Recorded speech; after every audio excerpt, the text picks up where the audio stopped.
আচ্ছা, সাবধান।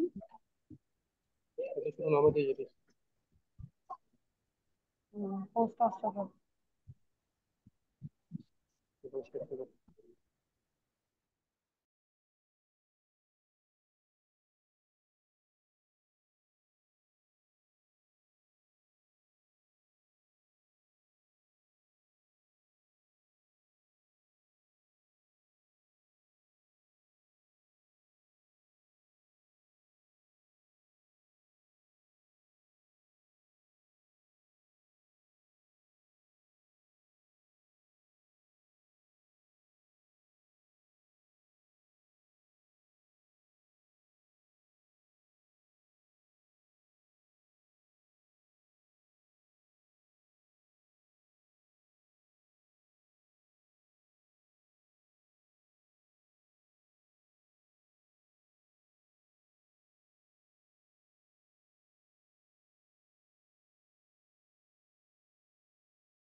সালামু আলাইকুম রহমতুল্লাহি ওয়া বারাকাতুহ।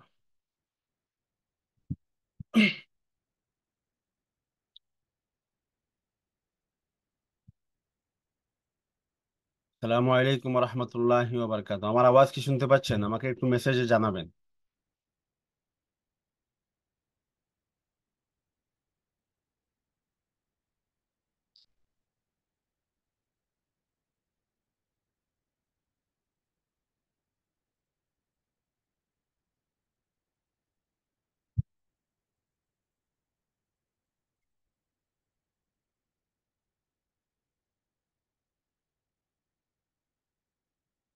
আমাকে একটু মেসেজে জানাবেন, আমার আওয়াজ কি শুনতে পাচ্ছেন?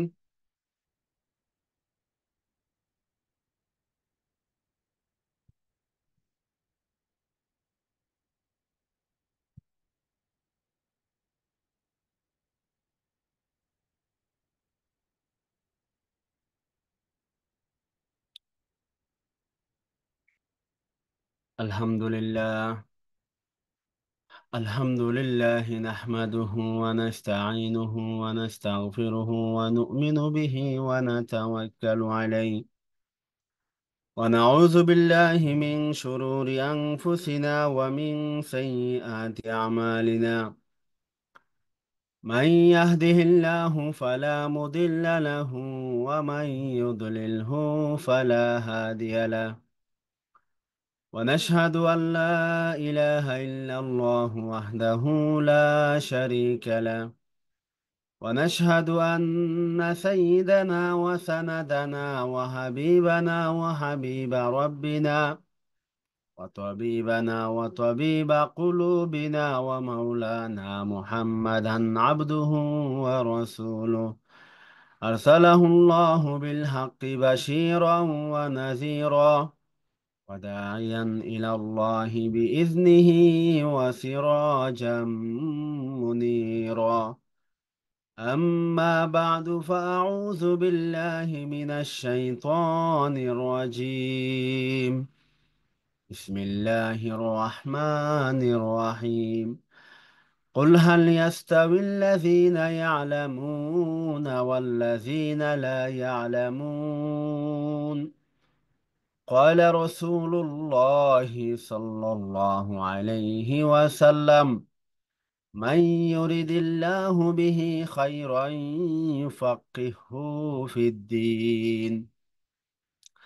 بارك الله لنا ولكم في القرآن العظيم، ونفعنا وإياكم بالآيات والذكر الحكيم.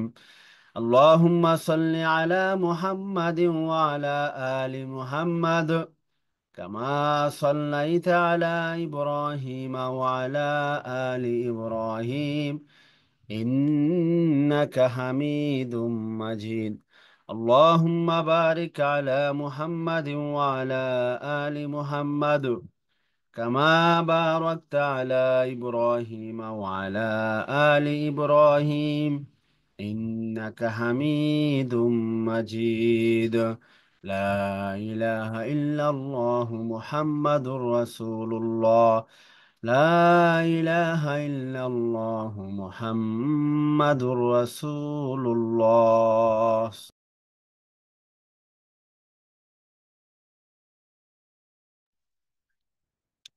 মহান আল্লাহ সুবহানাহু তাবারাকা ওয়া তাআলার অসংখ্য অগণিত শুকরিয়া যে আল্লাহ রব্বুল ইজ্জাতি ওয়াল জালাল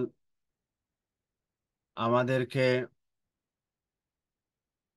এই ভার্চুয়াল মাধ্যমে, অনলাইন মাধ্যমে ক্লাসে আসার, বসার, উপস্থিত হওয়ার, দিনী আলোচনা বলা এবং শোনার রব্বে কারিম যে তৌফিক দিয়েছেন, এজন্য আমরা সবাই বলি আলহামদুলিল্লাহ।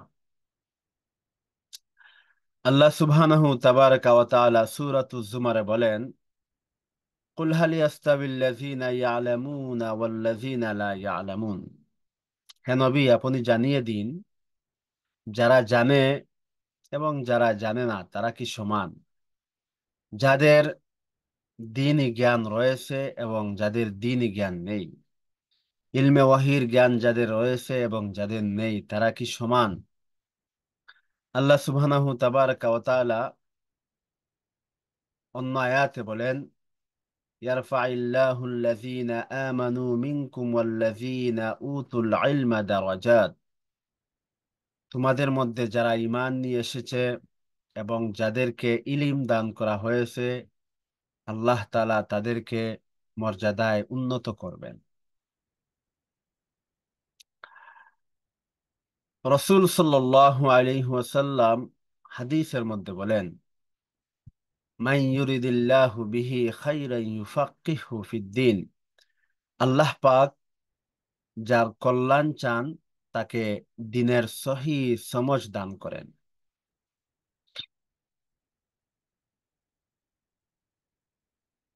রাসূল সাল্লাল্লাহু আলাইহি ওয়াসাল্লাম অন্য একটি হাদিসে বলেন, মান সালাকা তরিকান ইয়ালতামিসু ফীহি ইলমান সাহহালাল্লাহু লাহু বিহি তরিকান ইলাল জান্নাহ।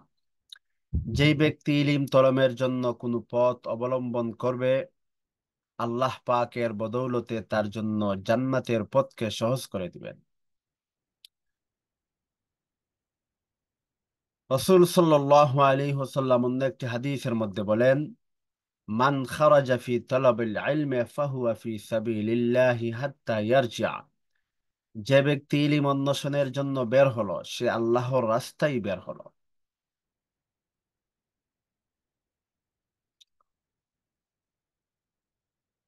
আল্লাহ সুবহানাহু তাবারাকা ওয়া তাআলা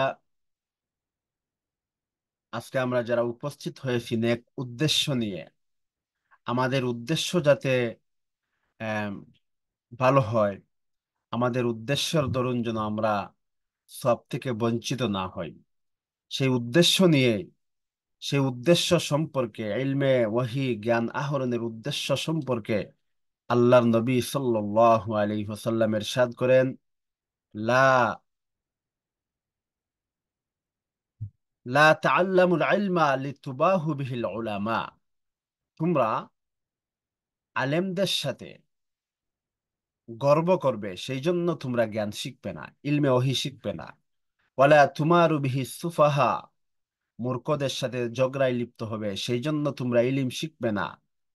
ওয়ালা তুখাইয়িরু বিহিল মাজালিস, মজলিসের অধিকর্তা হবে, মজলিসের মধ্যে তোমরা বাহবা পাবে সেই জন্য তোমরা ইলম শিখবে না। ফামান ফাআলা যালিকা ফান্নার ফান্নার। যে এরকম করবে তার জন্য জাহান্নাম অপেক্ষা করতেছে, তার জন্য জাহান্নাম অপেক্ষা করতেছে, তার জন্য জাহান্নাম অপেক্ষা করতেছে। তো আল্লাহ সুবহানাহু তাবারাকা ওয়া তাআলা আমাদেরকে যেন আখিরাতের উদ্দেশ্য নিয়ে, আল্লাহ সুবহানাহু তাবারাকা ওয়া তাআলা যেন নিজ আমলের উদ্দেশ্য নিয়ে ইলিম অর্জনের, ইলিম শিক্ষা গ্রহণের তৌফিক দান করেন। আমরা সবাই বলি আলহামদুলিল্লাহ।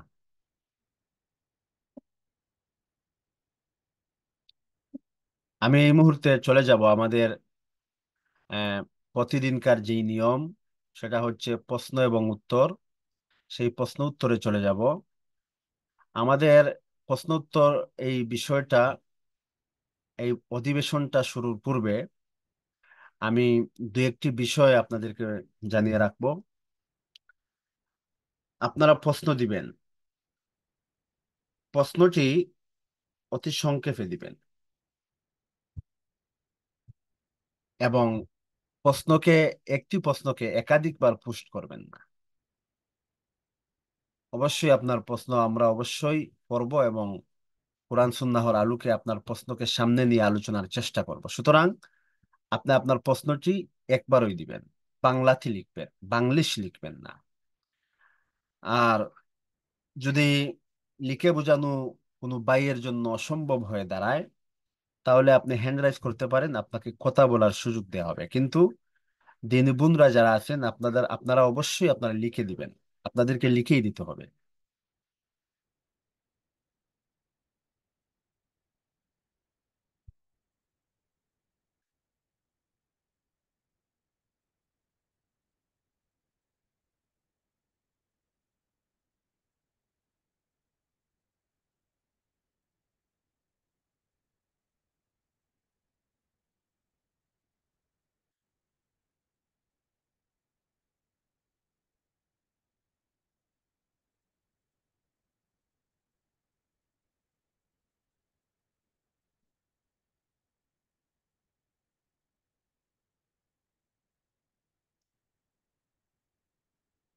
হ্যাঁ, আমাদের সামনে একটি প্রশ্ন চলে এসেছে।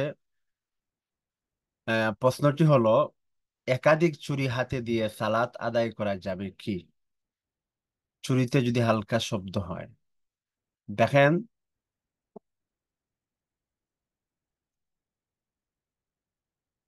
আল্লাহ রসুল সাল্লাল্লাহু আলাইহি ওয়াসাল্লাম হাদিসের মধ্যে বলেন, লা তাদখুলুল মালাইকাতু বাইতান ফিহি কালবুন। ফেরেশতারা ওই ঘরে প্রবেশ করেন না যেই ঘরের মধ্যে কুকুর থাকে। ওয়ালা জারাসুন, যেই ঘরের মধ্যে ঘন্টার আওয়াজ থাকে, ধ্বনি থাকে। ওয়ালা সুরাতুন, যে ঘরের মধ্যে ছবি থাকে।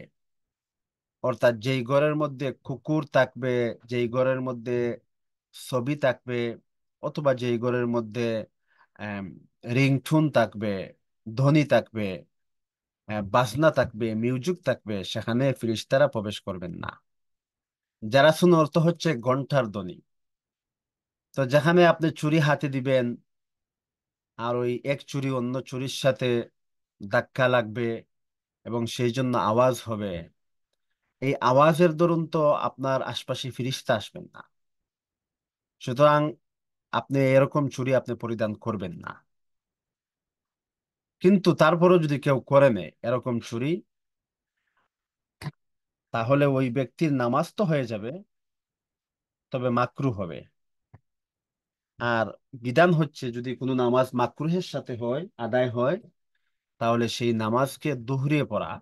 অর্থাৎ যদি মাকরুহে তাহরিমি হয়, তাহলে দুহরিয়ে পড়া ওয়াজিব।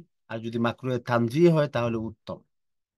তো আপনার ব্যাপারে বলবো, একাধিক চুরি হাতে দিয়ে যে নামাজ আপনি পড়বেন, সেই নামাজটা আপনার জন্য উত্তম হচ্ছে, আবার আপনি দুহরিয়ে পড়ে নেবেন।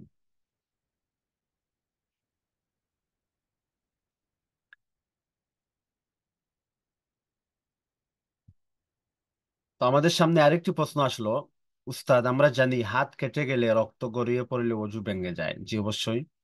কিন্তু রক্তে যদি গড়িয়ে না পড়তে দিয়ে টেসে ধরি, তাহলেও কি আমার অজু ভেঙে যাবে? হ্যাঁ, যদি এমন হয় যে আপনি যে টেসে ধরলেন, যদি আপনি ছেড়ে দেন, তাহলে আপনার রক্ত গড়িয়ে পড়বে, তাহলে এমত অবস্থায় আপনার অজু ভেঙে যাবে। অর্থাৎ এখানে মূল বিষয়টা হচ্ছে আপনার শরীর থেকে কি পরিমাণ রক্ত বের হচ্ছে সেইটা। তো আপনি ঠেসে ধরলেন, আর এই ঠেসে ধরার দরুন রক্তটি আটকে গেল, রক্ত বের হচ্ছে না। কিন্তু যদি আপনি ছেড়ে দিতেন, তাহলে অবশ্যই রক্ত বেশি যেত। সুতরাং আপনার অজু চলে যাবে, আপনাকে আবার অজু করতে হবে এবং নামাজ পড়তে হবে। পরবর্তী প্রশ্ন।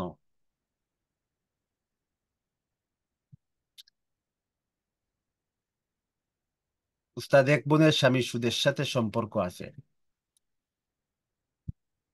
সেই বোন নিষেধ করলেও তার স্বামী এ থেকে বিরত হয় না। এখন তার স্ত্রী কিভাবে তার সংসারে খাওয়া দাওয়া করবে, যেহেতু সুদ বিষয়টা হারাম?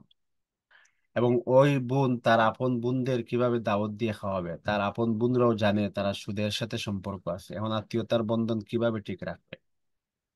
দেখেন, স্বামীর ইনকাম যতই হারাম হোক না কেন, স্ত্রীর জন্য স্বামীর ইনকাম থেকে, হারাম ইনকাম থেকে স্ত্রী তার ভরণ পোষণ ওখান থেকে নিতে পারবে। অর্থাৎ তার মাসে যতটুকু খাবারের প্রয়োজন হয় ততটুকু, এবং টুকটাক হাত খরচ এবং কাপড়, এই সবগুলা, অর্থাৎ স্ত্রী তার জরুরত বা প্রয়োজনকে সে স্বামীর মাল থেকে স্বামীর হারাম মাল থেকে সে নিতে পারবে। ওয়াল ইসমু আলা জৌজ, লা আলা জৌজা। গুনাহটা, গুনাহ স্বামীর হবে, স্ত্রীর এখানে কোনো গুনাহ হবে না। তো স্ত্রী, সে তার স্বামীর হারাম ইনকাম থেকে তার প্রয়োজন পর্যন্ত সে নিতে পারবে, কিন্তু স্ত্রী তার বোনদেরকে সে দাওয়াত দিতে পারবে না, অথবা অন্য কাউকে সে দাওয়াত দিয়ে নিয়ে আসতে পারবে না। এটা স্ত্রীর জন্য জায়েজ হবে না। এখন প্রশ্ন হচ্ছে, আত্মীয়তার সম্পর্ককে সে কিভাবে অটুট রাখবে? শুধু খাওয়ালেই যে আত্মীয়তার সম্পর্ক অটুট থাকে বা বেঁচে থাকে বা তাজা থাকে, এমন না। ওই বোন তার বোনদের সাথে আহ মোবাইলের মাধ্যমে যোগাযোগ রাখবে, অথবা দেখা সাক্ষাতের মাধ্যমে, কথাবার্তার মাধ্যমে আত্মীয়তার সম্পর্ককে অটুট রাখবে। খাওয়ানোর মাধ্যমে না। হ্যাঁ, ওই বোন তার বোনদের যাদের ইনকাম হারাম বা যাদের স্বামীর ইনকাম হারাম তাদের ওখানে সে যেতে পারবে, কিন্তু তার ওখানে তার বোনরা আসতে পারবে না।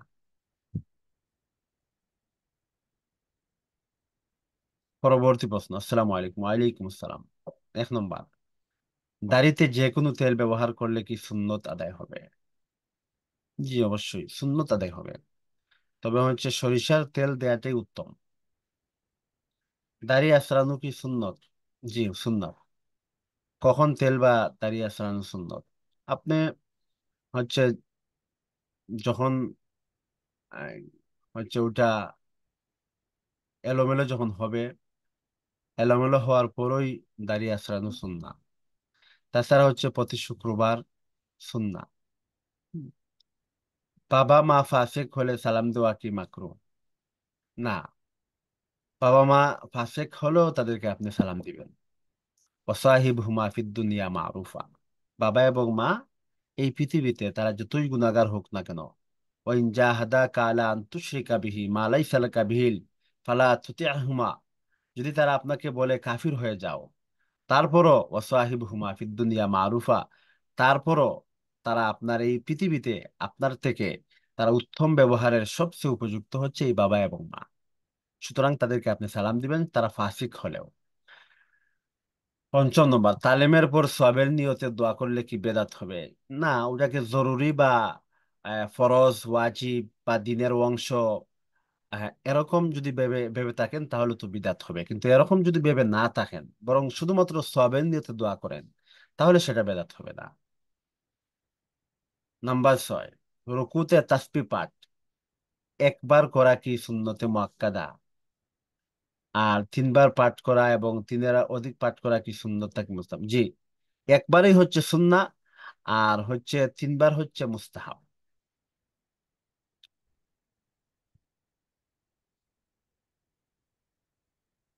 হুম, আমরা 7 নম্বর প্রশ্ন।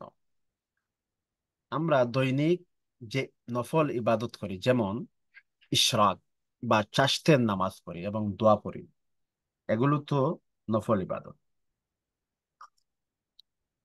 এগুলো আর এগুলো রেগুলার পড়লে কি বেদাত হবে? না, বেদাত হবে কেন, বরং সব পাবেন।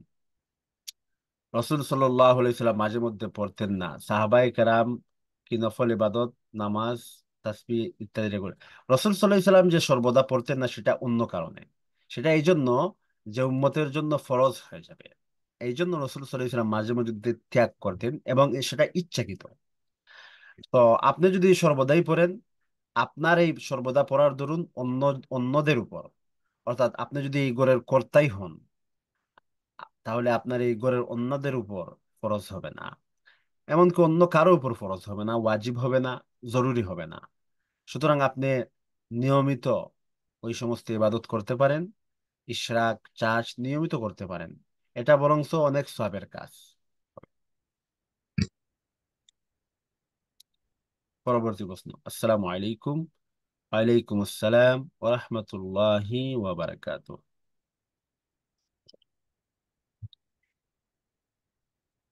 আমার জন্মের সময় আমার মা মারা যান। আল্লাহ আপনার মাকে জান্নাত নসিব করুন। এরপর থেকে আমি ফুফুর বাসায় বড় হয়েছি এবং এখনো সেখানেই আছি। প্রশ্ন হলো, ফুফু আমাকে দুধ পান করানোর চেষ্টা করেছিলেন। উল্লেখ্য, ফুফুর 2 ছেলে এবং তারা সে সময় কেউই স্তনপান করার বয়সে ছিলেন না। দুজনেই বয়সে বেশ বড় ছিল। তো ফুফু তবু আমার স্তন মুখে দিয়ে রাখতেন। আমি যেমন শুনেছি, এই অবস্থায় এভাবে স্তন মুখে দিয়ে রাখার কারণে কি আমার দুধ মা হবেন? দেখেন, যেহেতু আপনার আহ, আপনার ফুফু আপনার মুখে তার স্তনকে দিয়ে রাখতেন, আর আপনি তখন বাচ্চা ছিলেন, তো অবশ্যই আপনি তখন 2-1টি টান দিবেন। সুতরাং এখন তো নিশ্চিত বলা যাচ্ছে না, নিশ্চিত বলতে পারবেন আপনার ফুফু যে তখন কি আপনি দুধ পান করেছিলেন কিনা। যদি তিনি নিশ্চিত ভাবে বলতে না পারেন, তাহলে সতর্কতামূলক ধরে নিবেন যে উনি আপনার দুধ মা। দেশের বাইরে থেকে বাচ্চাদের তার বিয়াহ দিব কিভাবে? দেশের বাইরে থেকে, আহ, বিষয়টি অস্পষ্ট, আপনি ক্লিয়ার করবেন। পরবর্তী প্রশ্ন, জাদু করা আর নজর লাগা কি পার্থক্য? দেখেন, জাদু হচ্ছে সিহের, যেটা ইচ্ছাকৃতভাবে কেউ করে থাকে কিছু কালিমার মাধ্যমে। আর নজর হচ্ছে যে আল্লাহ সুবহানাহু ওয়া তাআলা কিছু মানুষের চোখের মধ্যে বিষ দিয়ে দিছেন। তো সে যখন কোনো ভালো জিনিসের দিকে তাকায় তখন ওই জিনিসটা নষ্ট হয়ে যায়, এটার নাম হচ্ছে নজর। আবার উভয় উভয়টির চিকিৎসা একটি। হ্যাঁ। এবং কোনো কোনো ক্ষেত্রে আবার অন্য চিকিৎসা, যেমন নজরের চিকিৎসা হচ্ছে যেই ব্যক্তির চোখ লাগবে ওই ব্যক্তিকে বলা হবে যে আপনি ওযু করেন। তারপর তার ওযু নিয়ে ওই যেই ব্যক্তির দিকে দৃষ্টি দেওয়া হয়েছিল তার শরীরে ঢেলে দেওয়া হবে, যদি জানা যায়। আর যদি জানা না যায় তাহলে জাদু আর নজরের একই চিকিৎসা, অর্থাৎ কুল আউযু বিরাব্বিন নাস, কুল আউযু বিরাব্বিল ফালাক, এই দুইটি সূরা এবং কোরআনের আরো বিভিন্ন আয়াত যেগুলো আছে, বিশেষ করে সূরা বাকারার শেষ দু আয়াত, সূরা হাশরের শেষ তিন আয়াত, ওই সমস্ত আয়াত তিলাওয়াত করে আপনার শরীরের মধ্যে ফু দেওয়া হবে। আমার আব্বু আর আম্মু একে অন্যর কথা বুঝে না, একটুতে রাগ হয়ে যায়, কিভাবে বুঝাবো? দেখেন, আপনি আপনার আব্বু এবং আম্মুর জন্য হেদায়েতের দোয়া করেন, ভালোভাবে তাদেরকে বোঝানোর চেষ্টা করেন, তাদেরকে ভালোভাবে বুঝান। আল্লাহ সুবহানাহু ওয়া তাআলা আপনার আব্বু এবং আম্মুকে হেদায়েত দান করুন এবং বুঝার তৌফিক দান করুন। পরবর্তী প্রশ্ন, আসসালামু আলাইকুম। ওয়ালাইকুম আসসালাম ওয়া রাহমাতুল্লাহি ওয়া বারাকাতুহু। আমার জন্মের সময় আমার মা মারা যান, এরপর থেকে আমি ফুফুর বাসায় বড় হয়েছি এবং এখনো সেখানেই আছি। উস্তাদ, তাহলে কি ফুফাতো দুই তোমারটা তোমার বোন ও ও নাকি তোমার ওখানে দিস নাই কোথায়?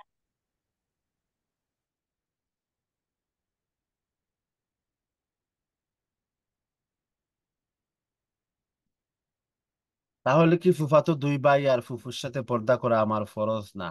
না, সেটা সেটা না। সেটা হচ্ছে আপনি বিবাহের বিষয়ে আপনি মনে করবেন যে ওরা আপনার মাহরাম, কিন্তু যেহেতু আপনি নিশ্চিত না, আপনার ফুফু যদি বলে থাকেন যে আপনি আপনার ফুফুর দুধ পান করেছেন, তাহলে তো অবশ্যই তারা আপনার মাহরাম, আপনার ফুফাতো দুই ভাই আপনার মাহরাম। কিন্তু যদি আপনার ফুফু না বলেন, তাহলে ধরে নেবেন বিবাহের ক্ষেত্রে আপনি মাহরাম অর্থাৎ দুধ পান করেছেন, আর পর্দার ক্ষেত্রে আপনি তাদের সাথে পর্দাই করবেন। কেননা এখানে সতর্কতাই হচ্ছে এটা।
জি। পরবর্তী প্রশ্ন, আসসালামু আলাইকুম। ওয়ালাইকুম আসসালাম ওয়া রাহমাতুল্লাহি ওয়া বারাকাতুহু। চোখের পর্দা কিভাবে করব? চোখের পর্দা হচ্ছে চোখকে সর্বদা নিচু রাখবেন এবং চার দেয়ালের ভিতরেই থাকবেন যদি আপনি নারী হন।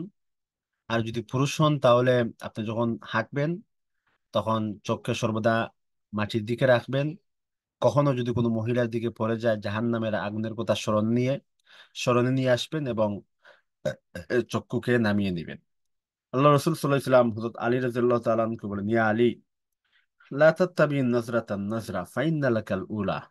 হে আলী, তুমি লা তাত্তাবিউন নজরাতান নজরা, তুমি বারংবার দৃষ্টি দিবে না।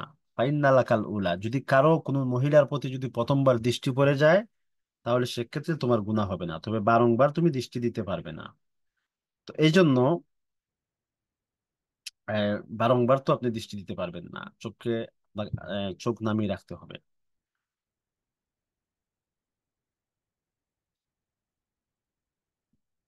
পরবর্তী প্রশ্ন, যে নারী প্রথম কন্যা সন্তান হয় সে নারী বরকতময়, শুনেছি। যদি প্রথম ছেলে সন্তান হয় তাহলে কি সে নারী বরকতময়?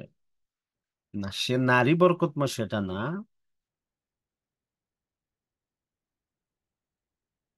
হুম।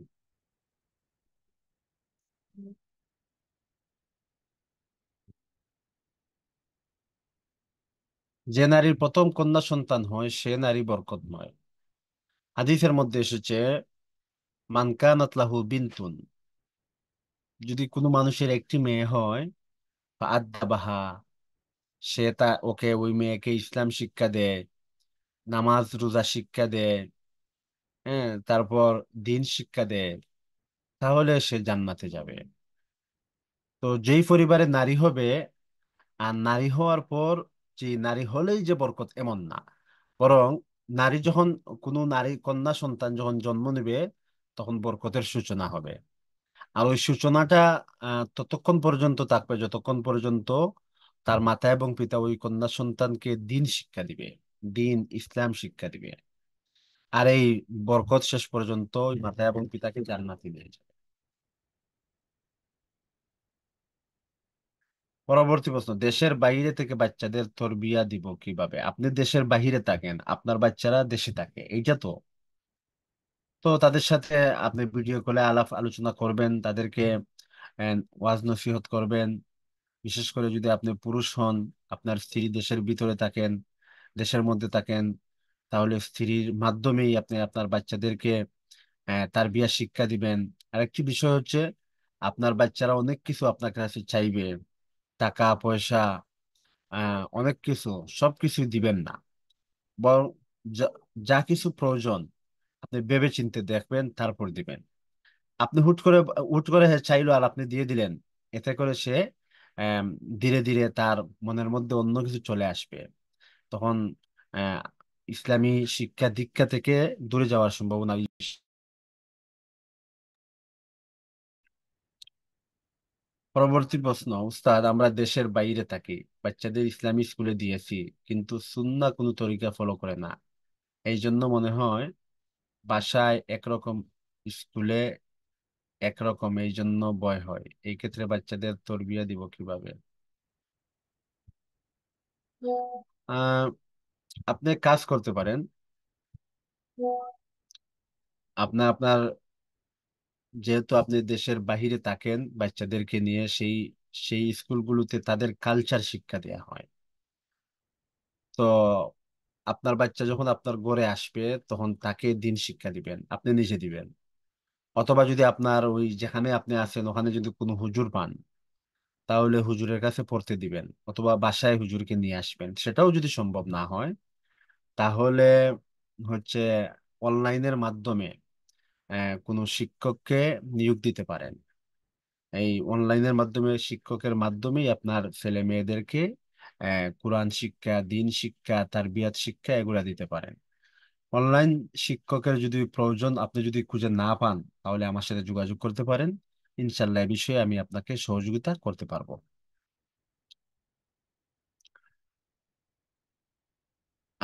পরবর্তী প্রশ্ন, আমি চোখ এ কম দেখি, চোখে ভালোভাবে দেখতে পারার কোনো আমল আছে উস্তাদ?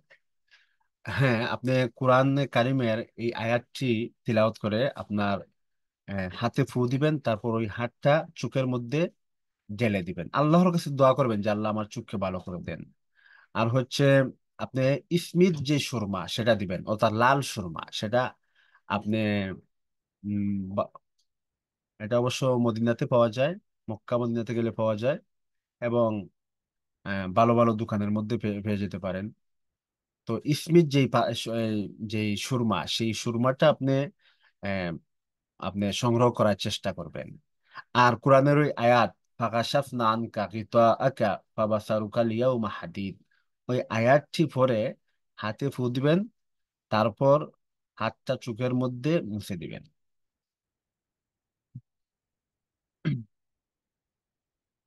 আমার বাসার সবাইকে তালিমতে আসার জন্য কিভাবে দাওয়াত দিব?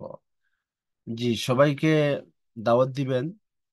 সবাইকে প্রথমেই যে এত রাকাত নামাজ পড়তে হবে, এই করতে হবে, সেই করতে হবে, আহ, কঠিন করে দিবেন না, বরং সহজভাবে তাদেরকে, সহজের উপরে তাদেরকে নিয়ে আসবেন, সহজ জিনিসের উপর।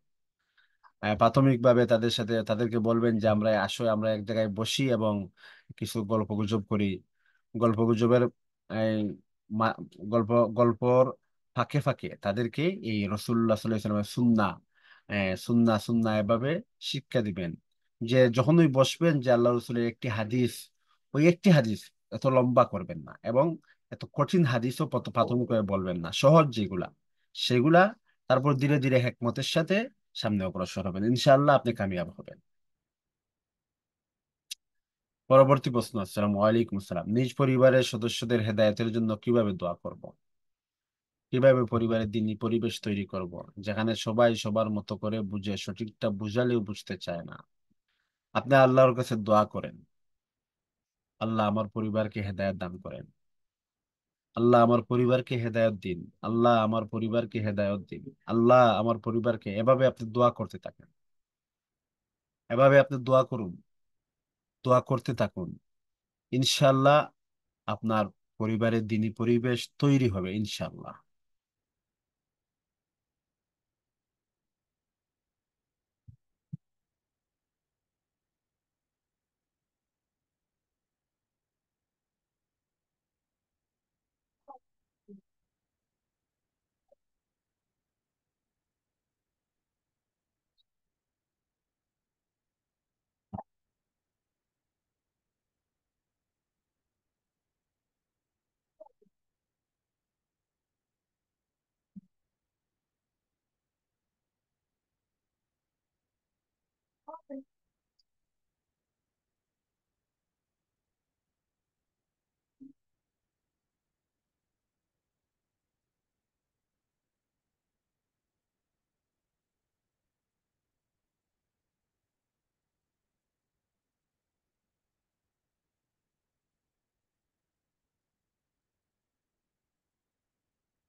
হুম। পরবর্তী প্রশ্ন। আমাকে আমাকে বাড়ি থেকে বুরকা পরতে দেওয়া হয় না, এটাতে কি আমার আর বাসার মানুষের গুনাহ হবে? দেখেন, লা তাআতা লি মাখলুকিন ফি মাসিয়াতিল খালিক, লা তাআতা লি মাখলুকিন ফি মাসিয়াতিল খালিক। হ্যাঁ, আপনি আল্লাহর বিধিবিধান নিয়ে কারো, আম, আল্লাহর বিধিবিধান নিয়ে আপনি কারো দিক নির্দেশনা, আদেশ নিষেধকে আপনি কখনো ফলো করতে, বরং সর্বদাই আপনাকে আল্লাহর বিধি নিষেধই মানতে হবে। সুতরাং যারাই আপনাকে বলবে যে, যদি কেউ আপনাকে বলে যে পর্দা করতে পারবেন না, তার কথা আপনি মানবেন না, বরং আপনি পর্দা করবেন। যেহেতু এখানে আল্লাহর বিধান, সুতরাং আল্লাহর বিধি নিষেধে অন্য কারো হস্তক্ষেপ কখনোই গ্রহণযোগ্য হবে না। পরবর্তী প্রশ্ন।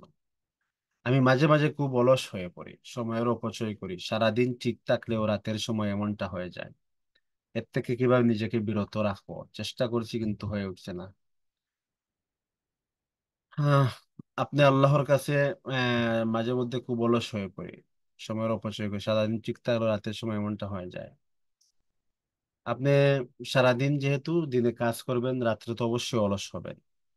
তো রাত্রের প্রথম দিকে আপনি ঘুমিয়ে যাবেন, রাত্রের প্রথম দিকে প্রথম প্রহরেই ঘুমিয়ে যাবেন ইনশাল্লাহ। প্রথম প্রহরে যদি ঘুমিয়ে যান, তাহলে শেষ প্রহরে অবশ্যই আপনি উঠতে পারবেন।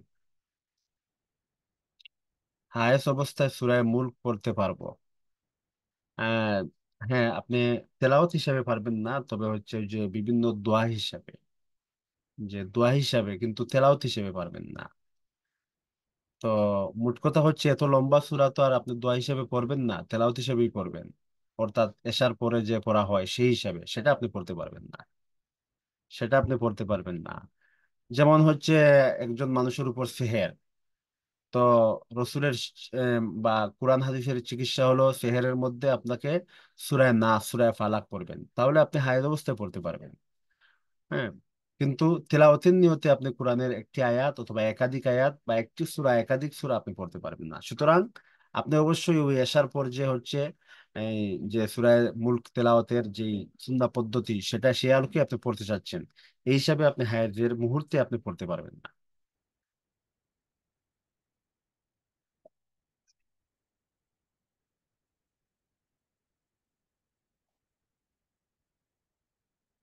ফজর নামাজের শেষ সময় কিভাবে বুঝবো?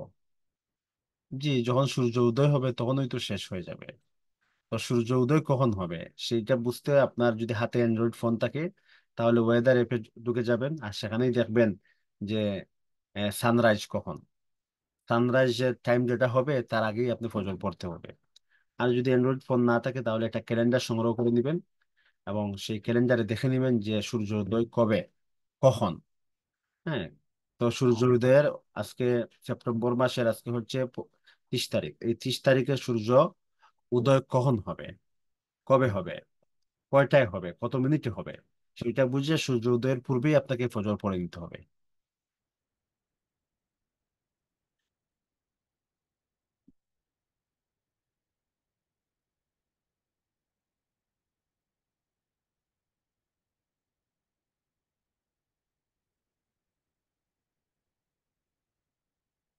পরবর্তী প্রশ্ন উস্তাদ, মেয়েদের পর্দা করে গাড়ি চালানো যায় আছে? দেখেন, আহ মেয়েদের পর্দা করে গাড়ি চালানো, যে বিষয়টা আপনি বলছেন, মেয়েরা গাড়ি চালাতে তো নিষেধ, হবে হচ্ছে আহ হাদিসের মধ্যে নিষেধ আছে যে মহিলারা ঘর থেকে বের হয়ে বিশেষ প্রয়োজনে, হ্যাঁ, যেতে পারবে। আর আল্লাহ কোরআনে বলছেন যে মহিলারা ঘরেই বসে থাকবে। আল্লাহ কোরআনের ঘোষণা হচ্ছে ওয়াকারনা ফি বুয়ুতিকুন্না ওয়ালা তাবাররাজনা তাবাররুজাল জাহিলিয়াতিল উলা, মহিলারা, নারীরা ঘরেই বসে থাকবে, নারীরা ঘরেই বসে থাকবে এবং ঘর থেকে বের হবে না, জাহিলিয়তের সময়কার মহিলাদের মতো।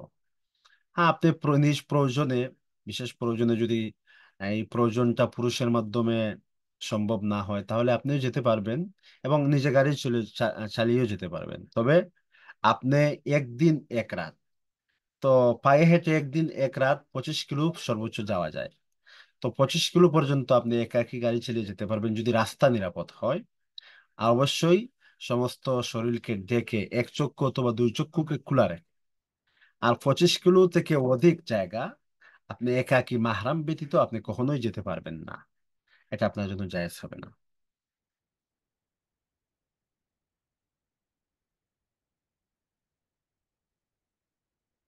আর হ্যাঁ, আপনি আম, আপনার সন্তান যে বলছিলেন তার বিয়া শিক্ষা, সেটা, সেটা হচ্ছে আমি বলছি যে আপনার,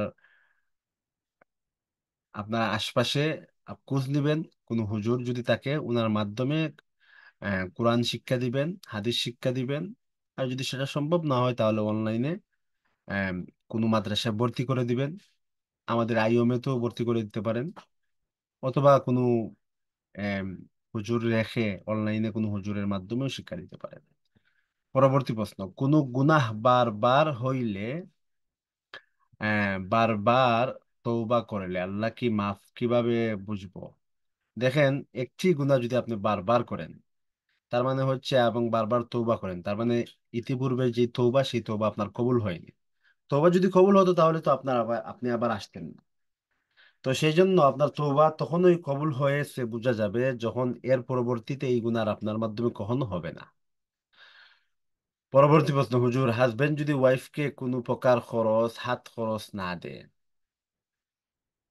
তাহলে কি সেই ওয়াইফ হাজবেন্ডকে না বলে তার পকেট থেকে তাকে না বলে টাকা নিতে পারবে? জি, নিতে পারবে, তবে যতটুকু তার প্রয়োজন। অতিরিক্ত প্রয়োজন, অতিরিক্ত স্বামীর কাছ থেকে, স্বামীর পকেট থেকে স্বামীকে না বলে নিতে পারবে না। বরং যতটুকু প্রয়োজন, জরুরত, যেগুলা না হলে না হয়, সেইটুকু স্বামীর পকেট থেকে স্বামীকে না বলেই নেওয়া যাবে। তবে প্রয়োজন অতিরিক্ত, জরুরতের অতিরিক্ত নেওয়া যাবে না, জায়েজ হবে না।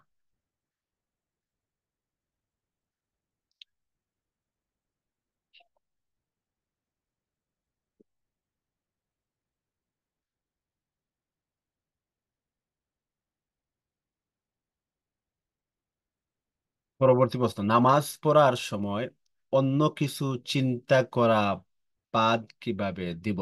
চেষ্টা করবেন। অবশ্যই সেটা অনেক মুশকিল বিষয়। অন্য চিন্তা ব্যতীত নামাজ পড়া অনেক মুশকিল। শয়তান আপনাকে দূরে সরিয়ে দেওয়ার অনেক চেষ্টা করবে, কিন্তু আপনাকেও চেষ্টা করতে হবে যে শয়তান যত কিছুই করুক না কেন, আমি বিপদগামী হব না, আমি একাগ্রতার সাথেই আমি নামাজ পড়বো।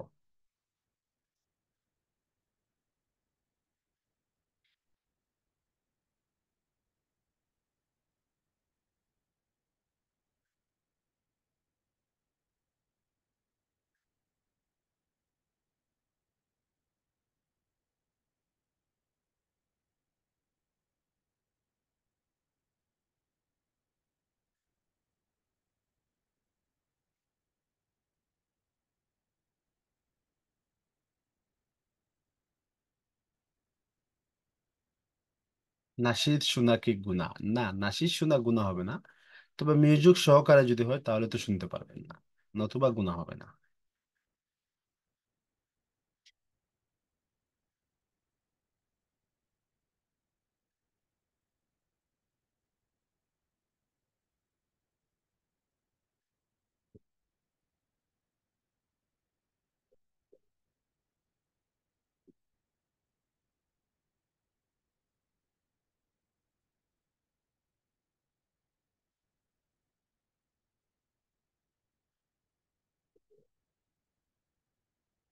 মেয়েদের হাত কত দূর পর্দা করতে হবে? মেয়েদের হাত কত দূর পর্দা করতে হবে? মেয়েদের হাত বলতে হচ্ছে হাতের তো সবকিছুই তো পর্দা করতে হবে। টাকনু পর্যন্ত পা, আর কবজা পর্যন্ত হাত, মুখ, এগুলা হচ্ছে যদিও সতরের বাহিরে, কিন্তু হেজাবের ভিতর।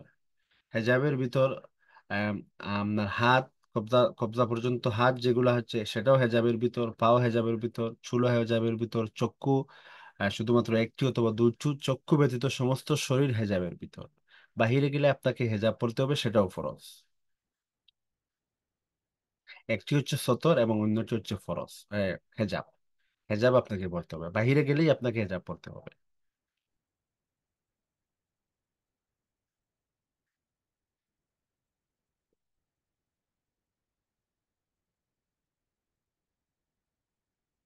জামাত দাঁড়ায় গেছে, এক রাকাত হয়ে গেছে, লাস্ট রাকাতে কি সূরা মিলাতে হবে নাকি শুধু সূরা ফাতিহা পড়তে হবে? জামাত দাঁড়ায় গেছে, এক রাকাত হয়ে গেছে, লাস্ট রাকাতে কি সূরা মিলাতে হবে? না, আপনাকে সূরা মিলাতে হবে, যেহেতু আপনার জন্য ওইটা প্রথম রাকাত। ওটা হচ্ছে কেরাত হিসাবে প্রথম, এবং বৈঠক হিসাবে শেষ। অর্থাৎ যেহেতু এক রাকাত চলে গেছে, তো আপনি শেষে এক রাকাত পড়বেন এবং সূরা মিলাবেন এবং বৈঠক করবেন।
একটা মানুষ তার সামনে তার ব্যাপারে খারাপ কথা বলা কি গীবত?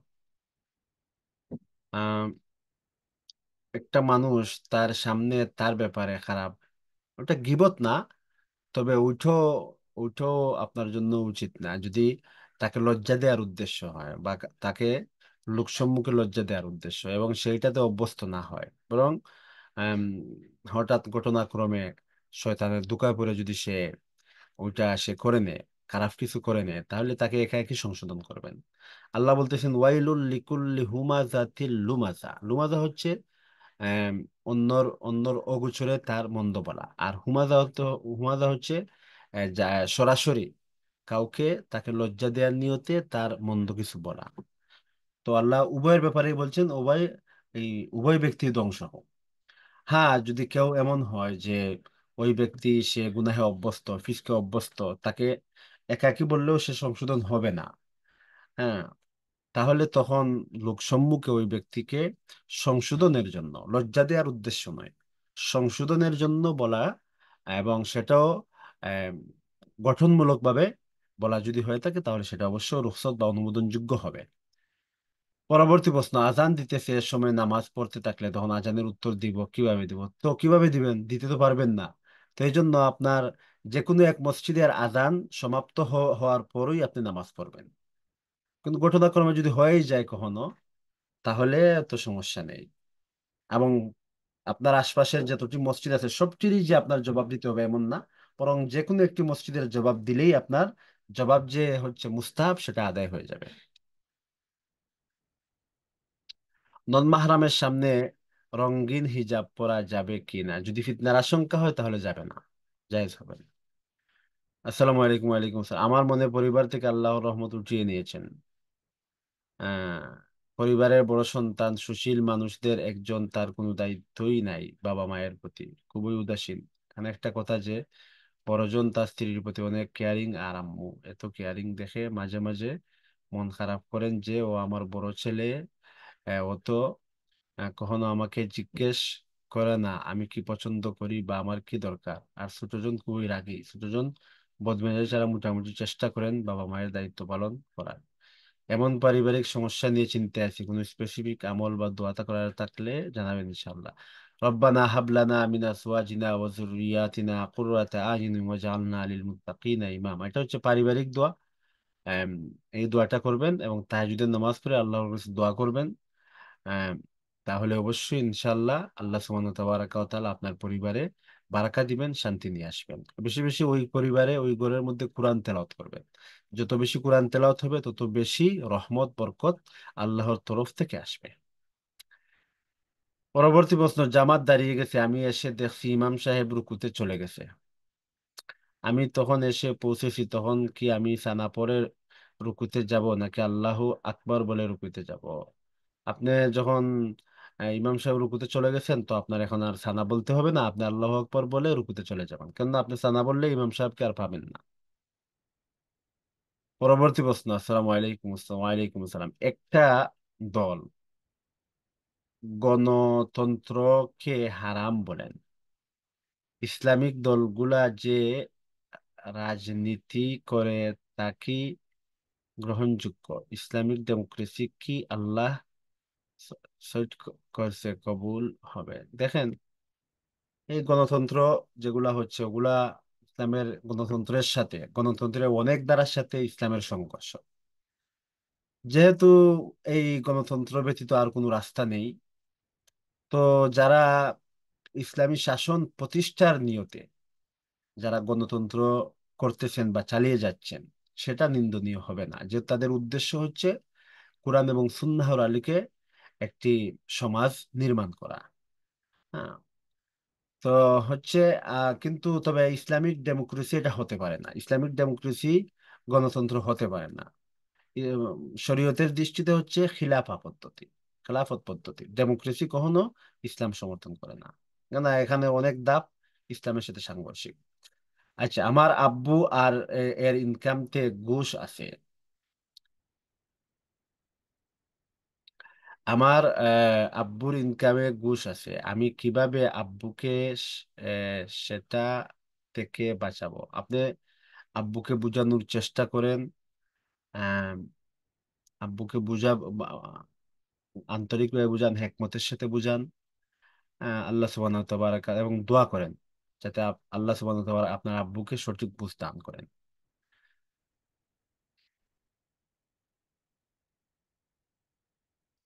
উস্তাদ, আমাদের আশেপাশে প্রায় সব এলাকায় মেয়েদের জন্য মসজিদে নামাজ আদায় করার পর্দার সাথে সুন্দর ব্যবস্থা আছে। মাঝে মাঝে বাইরে থাকার কারণে মাহরামের সাথে নামাজে যেতে পারবো? না, ওটা মাহরামের মাঝে মধ্যে গেলেই তো হবে না। না, ফিকহে হানাফির দৃষ্টিতে হচ্ছে মসজিদে গিয়ে মেয়েদের জন্য নামাজ পড়া হচ্ছে মাকরুহে তাহরিমি। যদি কেউ পড়ে নেয় তাহলে আদায় হয়ে যাবে। কিন্তু মাকরুহে তাহরিমি যেহেতু বলা হচ্ছে, তাহলে তো এখানে আহ, বলা হচ্ছে গুনাহ হবে। মাকরুহে তাহরিমি বলতে তো গুনাহ হয়ে থাকে। আর গুনাহ হোক আর না হোক, তো সওয়াব তো তেমন পাবেন না। আর সেটা দ্বারা আপনার পরিবারের মধ্যে আপনার মেয়ে ছেলে বা তাদের মধ্যে তো একটু প্রভাব পড়বে যে মসজিদে গিয়েও তো নামাজ পড়া যায়। সুতরাং আম, আপনি এভাবে যাবেন না, বরং যদি দেখেন কখনো নামাজ মিস হয়ে যাবে, কাজা হয়ে যাবে, তখন আপনি পড়তে পারেন। কিন্তু স্বাভাবিকভাবে আপনি এভাবে পড়বেন না।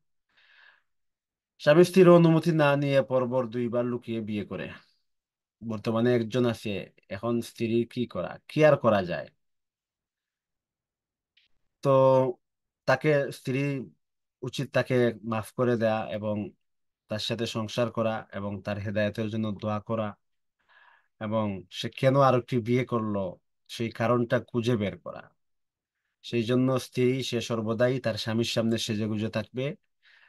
স্বামীর চাহিদাকে সে অত্যন্ত মহব্বতের সাথে দেখবে, ভালোবাসার চোখে দেখবে, এবং যাতে পরবর্তীতে আর কখনো এমনটা না হয় সেদিকে সতর্ক দৃষ্টি রাখবে। যদি দেখা যায় যে না, স্বামীর এই কালচার আছে, তাহলে স্ত্রীর জন্য করণীয় কি হতে পারে? স্ত্রী সে তালাক নিতে পারবে। সে তালাক বলতে হচ্ছে খোলা তালাক, সেটা নিতে পারবে। আহ, যদি দেখা যায় যে প্রথম আরেকটি বিয়ের দরুন এই স্ত্রীর বা প্রথম স্ত্রী সে হক আদায় করতেছে না, অথবা সে ইনসাফ করতেছে না, তাহলে সে খোলা তালাক নিতে পারবে। নতুবা খোলা তালাকও নিতে পারবে না, বরং স্বামী যদি বিয়ে করে নেয় তাহলে করুক, সমস্যা কি? আপনি আপনার আখেরাতকে সামনে নিয়ে আপনি আপনার পরিবারকে আপনি সঠিকভাবে পরিচালনা করার চেষ্টা করেন। পরবর্তী প্রশ্ন, আল্লাহর কাছে দোয়া চাওয়ার সঠিক নিয়ম কি উস্তাদ? আপনি তাহাজ্জুদের নামাজ পড়ে তারপর আল্লাহর কাছে দোয়া করবেন। আল্লাহর কাছে রব্বানা আতিনা ফিদ দুনিয়া হাসানা ওয়া ফিল আখিরাতি হাসানা ওয়া কিনা আযাবান নার, এটা হচ্ছে মূলনীতি দোয়া। এটা আল্লাহ রাসূল সর্বদাই করতেন। আল্লাহ দুনিয়াতেও ভালো দাও, আখিরাতেও ভালো দাও। হ্যাঁ, এবং আখিরাতের আযাব থেকে মুক্তি দাও। এভাবে দোয়া করবেন।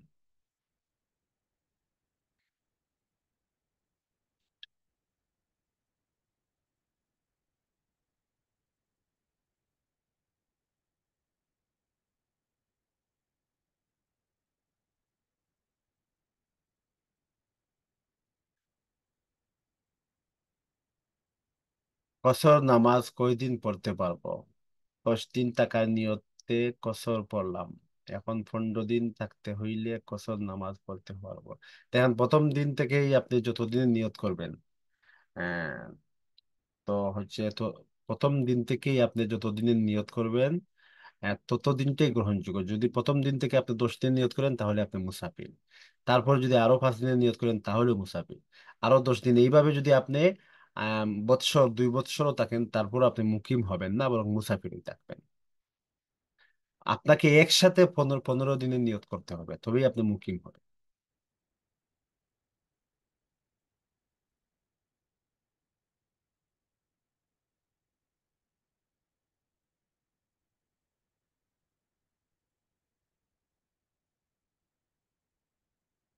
যাই হোক, আমাদের সামনে এই পর্যন্ত যতগুলা প্রশ্ন ছিল, আমরা ইনশাল্লাহ আলহামদুলিল্লাহ আমরা সবগুলা পড়ার এবং কোরআন সুন্নাহর আলোকে সেগুলা নিয়ে আলোচনার চেষ্টা করেছিলাম ইনশাল্লাহ। ইনশাল্লাহ আমাদের এই ক্লাসটা, আজকে আমাদের উপস্থিতি সংখ্যা কম ছিল। আমাদের এই ক্লাসটা প্রতি মাসের 15 তারিখ এবং 30 তারিখে রাত 9টায় হয়ে থাকে।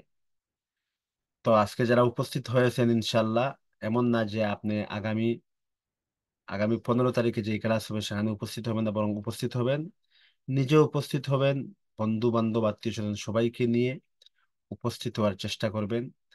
আর এর মধ্যে যদি কোনো প্রশ্ন থেকে থাকে তাহলে তখন আপনি নোট করে রাখতে পারেন। ইনশাল্লাহ আগামী 15 তারিখে আবার আমাদের ক্লাস হবে, আলোচনা হবে, কথা হবে। এই পর্যন্ত আপনারা সবাই ভালো থাকবেন, আমার জন্য দোয়া করবেন, আপনাদের জন্য দোয়া থাকবে। আল্লাহ সুবহানাহু ওয়া তাআলা আপনাদের সবার জন্য কল্যাণের ফয়সালা করুক। আমিন। ওয়া আখিরু দাওয়ানা আনিল হামদুলিল্লাহি রাব্বিল আলামিন। আসসালামু আলাইকুম ওয়া রাহমাতুল্লাহি ওয়া বারাকাতুহু।